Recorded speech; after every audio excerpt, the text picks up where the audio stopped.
اسے تو ہزار اربوں سے ایسے ہی مل جاتے ہیں. وہ $300 ارب کی اس مارکیٹ میں دلچسپی ہے. ورلڈ لبرٹی فائنینشیل کمپنی جس میں 60% ڈونلڈ ٹرمپ کے خاندان کا حصہ اور 40% جو اس کے شریک بانی اسٹیو وٹکوف, جس کا بیٹا زیڈ وٹکوف اس کا نمائندہ, جو یہ New York, Los Angeles, Miami میں بڑے ہوٹل, منصوبوں, پراپرٹی کے بہت بڑے ٹائکون, $2 ارب کی اپنی ورتھ ہے. ابھی یہ مشرق وسطیٰ میں خصوصی ایلچی کے طور پر ڈونلڈ ٹرمپ کی طرف سے اس کا قریبی ساتھی ہے اور وہاں جا کے معاہدے بھی کرواتا رہا. یہ آپ نے دیکھے ہوں گے جو فلسطین میں, یوکرین میں, سب جگہ. بلال بن ثاقب جو ہے وہ اب پاکستان میں چیف ایگزیکٹو بھی ہے, وہ ایک پوری اتھارٹی بنائی گئی ہے. اور بلال بن ثاقب کی آرمی چیف اور field marshal GHQ army chief سے ملاقات ہوئی. اب ڈیجیٹل اساسات اتھارٹی بھی پھر کام ہوئی. بلاک چین میں مالیاتی ڈھانچے کی نگرانی کے لیے, ڈیجیٹل معیشت کی فروغ کے لیے منصوبے ایک دم بنے. پھر بنانس کا جو بانی ہے چائنیز, وہ زانگ جاؤ, وہ بھی سامنے آیا. اب پاکستان میں منی لانڈرنگ بڑا آسان کام ہے, فریم ورک موجود نہیں ہے. شہباز شریف, آصف زرداری, اومنی اسکینڈل, یہ سب آپ جانتے ہیں. شہباز شریف پر تو منی لانڈرنگ کے سب سے بڑے الزامات. اب اتنی بڑی مارکیٹ میں ڈونلڈ ٹرمپ کی دلچسپی, وہ امریکہ میں جو ہونے والی کوشش ہے اس کو تھوڑا دھندلا رہا ہے. اسی لیے ٹرمپ ایڈمنسٹریشن, اسی لیے تحریک انصاف پہ مظالم پر جو معاملات پہلے شروع میں انہوں نے اٹھایا تھا اس طرح نہیں اٹھایا جا رہا. دوسرا بڑا معاملہ معدنی ذخائر کا. یہ دو چیزیں اس وقت یہ دانہ ڈونلڈ ٹرمپ کو ڈالا گیا ہے. کیا ہے؟ $300 ارب کی یہاں کرپٹو کی, باقی معدنی, اور اس کے بعد خاموشی اختیار کریں. اب دیکھ لیں جس طرح معدنی بل بھی بڑی تیزی سے خیبر پختونخوا میں اس کو اٹھایا گیا اور اس پر کوئی بات بھی کرے تو بڑی سختی سے اسے رگڑا لگایا جاتا تھا. پیچھے کون لوگ ہیں اب آپ دیکھ لیں, اسٹیو وٹکوف, ڈونلڈ ٹرمپ. مطلب اب آپ گیم ساری سمجھ رہے ہیں. اسی لیے عمران خان کے معاملے پر آپ کو کوئی اثر ہوتا ہوا نظر نہیں آیا ابھی تک. اب جو سب سے بڑا خطرہ جو نظر آ رہا ہے کہ یہ چونکہ منی لانڈرنگ سے پیسہ استعمال ہوتا ہے, وہ دہشت گردی کی طرف چلا جاتا ہے. فیٹف میں گرے لسٹ میں پاکستان کا نام, اسی لیے بھارت کی جو کوشش ہے وہ اس طرف کامیاب نہ ہو جائے, مجھے اس کا خطرہ ہے. ابھی اسی لیے دیکھیں جو عدلیہ کے معاملات ہیں اس میں عمران خان کے کیسز اسی لیے نہیں لگائے جا رہے. ابھی پولیگرافک ٹیسٹ کا معاملہ, 3 دفعہ خان نے انکار کیا. آج وہ رپورٹ انسداد دہشت گردی میں پیش کی گئی. اس کے علاوہ یہ عدلیہ کے معاملات میں آپ کو بتا رہا ہوں, یہ سارا معاملہ آپ کو سمجھ آ جائے گا اسی سے کہ ہو کیا کہہ رہا ہے. اب جو صنم جاوید کا معاملہ بھی ایسے ہی, اس میں پروسیکیوٹر کہہ رہا تھا دیکھیں یہ اداروں کے سربراہان کے خلاف باتیں کرتی ہیں. اس نے کہا میرے تو کسی ٹویٹ میں نام ہی نہیں ہے. جج مسکرا رہا تھا, لیکن صنم کی ضمانت بھی نہیں ہونے دیں گے, ظاہر نظر آ رہا ہے سب سامنے. اب جو عدلیہ میں خان کے جو کیسز ہیں اس پہ آپ دیکھیں, علیمہ خان نے ایک بڑی واضح ٹویٹ آج کی ہے کہ اسلام آباد ہائی کورٹ کے چیف جسٹس سرفراز ڈوگر کا مقام جو ہے القادر ٹرسٹ کی ضمانت کی تاریخ مقرر کرنے, اس ہفتے لگنا تھا کیس. اس میں تمام قومی اسمبلی, صوبائی اسمبلی کے اراکین کے ساتھ نے وعدہ کیا کہ 28 مئی سے چونکہ تعطیلات ہیں 2 دن صرف, تو ضمانت کا کیس لگانا ہے. لیکن آدھے گھنٹے کا کیس ہے وہ نہیں لگائیں گے کبھی بھی, کیونکہ خان اس وقت آپ کو پتہ ہے 26ویں ترمیم جس طرح منظور ہوئی اسی پہ لڑ رہا ہے, پارٹی اسی پہ لڑنا چاہیے اس کو. اعظم نذیر تارڑ احسن فون کا نام علیمہ خان نے مینشن کیا کہ یہ وہ جوڑی جنہوں نے اس کو سارے معاملے کو دفن کیا. اب اسی طرح ججز ٹرانسفر کے کیس کی جو سماعت ملتوی ہوئی وہ بھی آپ دیکھیں کہ سینیورٹی کا کیس جس میں ٹرانسفر میں اٹارنی جنرل خود اعتراف کر رہا ہے کہ سینیورٹی کا ذکر ہی نہیں ہے اس ٹرانسفر میں, لیکن جج محمد علی مظہر وکیل سے زیادہ ان کا دفاع کر رہا ہے. وہ کہہ رہا ہے کہ 2 ہائی کورٹ کے چیف جسٹس اور چیف جسٹس نے رائے دے دی, 4 فورم سے ہم نے رائے لے لی, بس یہ کافی ہے. اسی طرح توشہ خانہ کیس کا بھی دیکھ لیں, اڈیالہ جیل میں پہلے جس تیزی سے چلایا جا رہا تھا, اتنی تیزی سے کہ عمران خان نے کہا کم از کم اس کو سلو کریں, ہمارے بیانات تو سنیں. اب اسے بھی روک دیا گیا ہے. عمران خان کے خلاف آزادی مارچ کے 2 مقدمات کی سماعت تھی, وہ بھی بغیر کارروائی کے معطل ہوئے. یہ میں آپ کو اس لیے بتا رہا ہوں کہ خان جو آئین اور قانون کی بالادستی کی جنگ لڑ رہے ہیں نا, یہ 26ویں ترمیم جس پہ ہم شور مچائیے اس کا نتیجہ ہے بار بار آ رہا ہے. ابھی جو سب سے بڑی اداکاری کا میدان, مخصوص نشستوں کا میدان, قاضی فائز پارٹ 2, قاضی کی باقیات آج ہم نے دیکھی. ججز کے ریمارک سے سامنے نظر آ رہا ہے کہ ایک سرکس لگی ہوئی ہے, حقیقت میں سٹیج لگا ہوا ہے. مسرت حلالی صاحبہ کی لائیو سماعت میں وہ مسکراہٹیں, زمانی جملے, باڈی لینگویج, جمال مندوخیل کے بیانات, یہ آپ سب سنیں تو آپ کو 27ویں ترمیم کی راہ ہموار ہونے کے لیے یہ 78 نشستیں چھین کر پیپلز پارٹی نون میں بانٹنے کے تیار ہے, جس کے لیے سارا نظام بنایا گیا. جس طرح قاضی فائز نے بلے کا نشان لائیو دنیا کے سامنے چھینا, تحریک انصاف کے امیدواروں سے کاغذات نامزدگی جس طرح چھینے گے, وہ سب کچھ جو مینڈیٹ چھیننے کے بعد اب عوام کے سامنے آتا رہا. ایک اچھی چیز ہوئی لائیو ہونے کی وجہ سے ان کی اداکاری, مکاری, فنکاری, یہ سب کچھ سامنے آ چکا ہے. اب یہ تحریک انصاف کے 9 مئی کے مقدمات لگا کے وہاں سے بھی جو رہی صحیح نشستیں چھین کے معاملہ بنا لیں گے. کہ سندھ سے 2 جو جج آئے تھے ان کا فیصلہ تبدیل ہوتا ہوا نظر آ رہا ہے.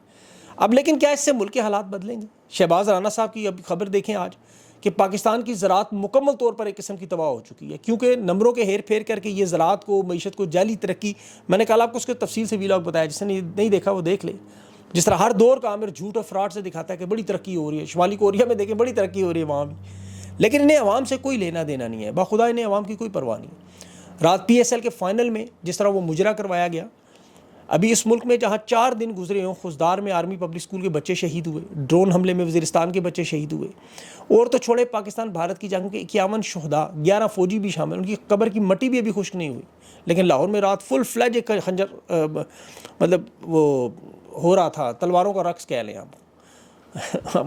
اب یہ اس کی پی ایس ایل کی ٹرافی کی تقریب میں، اچھا اتنا کمزور اور لاغر قسم کا کمانڈر ان چیف، اتنا ماٹھا کہ وہ پی ایس ایل کی ٹرافی نہیں اٹھا، پھر فوجی مدد سے وہ ٹرافی اٹھائے گی۔ یہ اصل میں پیغام دیا گیا ہے کہ آپ کو ہر چیز اٹھانے کے لیے ضروری نہیں ہے صدر کی اتنی طاقت ہو، ٹرافیاں اٹھانا ان کا کام نہیں ہے، ان کا جو کام ہے وہی اٹھاتے ہیں۔ لاہور کے اس ڈانس کلچرل فیسٹیول کا مریم نواز صاحبہ کا یہ خصوصی سیگمنٹ تھا، یہ ان کی پہچان ہے، ان کی پہچان ایک یہ ہے، اور دوسرا روتھلیس طاقت اور بدماشی ہے۔ وہ ڈاکٹر یونس بٹ نے کہا نا کہ ان کی 2 ہی خوبیاں اقتدار میں پہنچنے کے بعد، ایک یہ نواز شریف کی بیٹی ہے، دوسرا نواز شریف ان کے والد ہیں، یہ بالکل درست بات ہے۔ یہ کان بند نہیں کرتی تنقید پہ، دوسروں کی زبان بند کروا دیتی، اٹھوا لیتی ہے، غائب کروا لیتی ہے۔ حالت دیکھیں لاہور میں دفعہ 144 نافذ نہیں ہے، حالانکہ وہ بھی نہیں ہونی چاہیے، لیکن اس کے باوجود جو کل ریلیاں نکلی اس میں مقدمات درج، وہ پولیس اہلکار بدماشی سے کہہ رہا ہے کہ ہم نے لسٹیں اپنی مرضی سے بنائی ہیں، ہمارا اختیار ہے، جس کا نام ڈالیں ڈال دیں۔ 748 دن سے رضا علی نامی نوجوان جیل میں قید ہے، الزام کیا ہے کہ پولیس والے کو اس نے پتھر مارا۔ اب نیچے اسی کیس میں دوسرے ملزم کی ضمانت بھی ہوگی، لیکن اس کی ضمانت نہیں ہونے دے رہے۔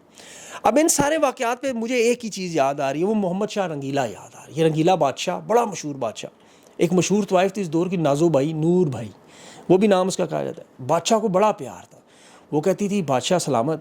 اب چونکہ پورا ملک نور بھائی کے اشاروں پہ چلتا تھا، بادشاہ صاحب کشتی کی سیر کے لیے نکلے، نور بھائی بھی ساتھ تھی، اس نے کہا بادشاہ سلامت، آپ کی قسمت بہت بلند ہے، میں نے آج تک کوئی کشتی ڈوبتی نہیں دیکھی، لوگ ڈوبتے نہیں دیکھے۔ بادشاہ نے کہا ابھی دیکھی، تیر کمان اٹھائی، تیر لگایا، اور بادمان پہ وہ نچلا حصہ ہے مارا اس پہ تیر، کشتی ڈوب گئی، لوگ ڈوب رہے، مر رہے ہیں۔ نور بھائی نے تالیاں بجانی شروع کر دی۔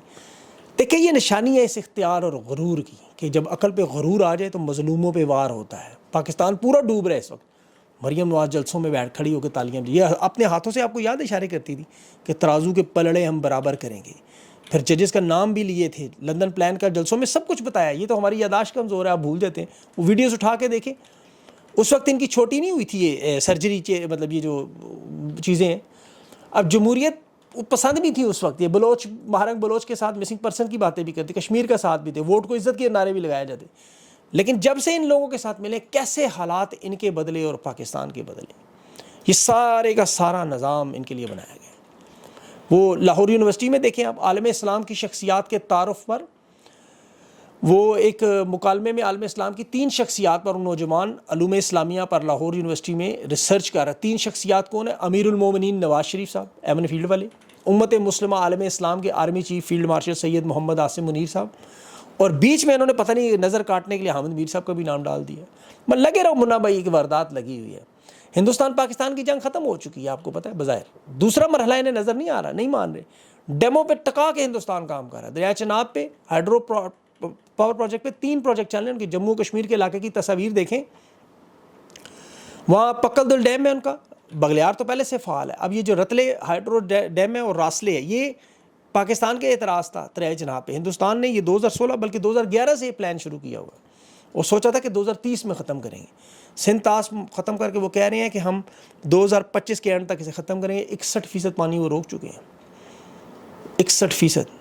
اور یہاں ان کے حامی یہ نون لیگ کے لوگ ابھی بھی گھروں میں نلکے چیک کرتے ہیں، جب تک ان کے گھروں میں نلکوں میں پانی بند نہیں ہو وہ نہیں مانیں گے، کیونکہ ان کا 21 دن کا جشن چل رہا ہے، کلاشن کوف والے گانے چل رہے ہیں، کلاشن کوف کلاشن کوف۔ یہاں پاکستانیوں کو ملک سے نکالا جا رہا ہے، یہ جو پڑھے لکھے پاکستانی، جو برین ڈرین جس کی بات کرتے ہیں، آرمی چیف تو کہتے ہیں برین گین ہو رہا ہے۔ اب برین گین دیکھیں کہ پاکستان برطانیہ میں پاکستانی سیاسی پناہ میں پہلے نمبر پر آ چکے ہیں، کیونکہ زر مبادلہ چاہیے اور کوئی طریقہ نہیں ہے، ترسیلات وہاں سے آ رہی ہیں، ان کا داؤ لگا ہوا ہے، پڑھے لکھے سارے پاکستانی نکال دینے ہیں، جو رہ گئے ان کو مار پیٹ کے ادھر ادھر کر کے پیچھے لوگوں پر حکمرانی کرنی ہے، کوشش کرنی ہے۔ 10 سالہ پلان ہے، روکنے کا سادہ ایک ہی طریقہ ہے، عوام مزاحمت کرے گی پرامن انداز میں، جس طرح پوری دنیا میں آپ کو پتہ لوگوں نے کیا ہے۔ لوگوں کو خود احساس ہوگا، تحریک انصاف کی قیادت کو جگایا جائے گا، اور قیادت کے اوپر دیکھیں اب آنے والے دنوں میں یہ اگر جو ہی چھٹیاں یہ آنے والی ہیں، ان کی عید آنے والی ہے، مجھے لگتا ہے کہ اس کے بعد تحریک انصاف کی قیادت کے یہ لوگ عوامی غیظ و غضب کا شکار نہ ہو جائیں گے. مطلب غیظ و غضب سے مراد یہ کہ ان پر تنقید اتنی ہوگی کہ انہیں چھوڑنے پڑیں گے عہدے اگر یہ ڈیلیور نہیں کر سکتے. اور یہ لگتا ہے کہ وہ عوام کے دباؤ میں آئیں گے اور انہیں تحریک چلانی پڑے گی. ظاہر سے روکنے کے لیے بھی بیچ میں بہت سارے لوگ لگے رہیں گے. لیکن دیکھیں اب یہ معاملہ کس طرف جاتا ہے. آپ کو اپڈیٹ کرتا رہوں گا. اپنا خیال رکھیں. مجھے اجازت دیں. اللہ حافظ.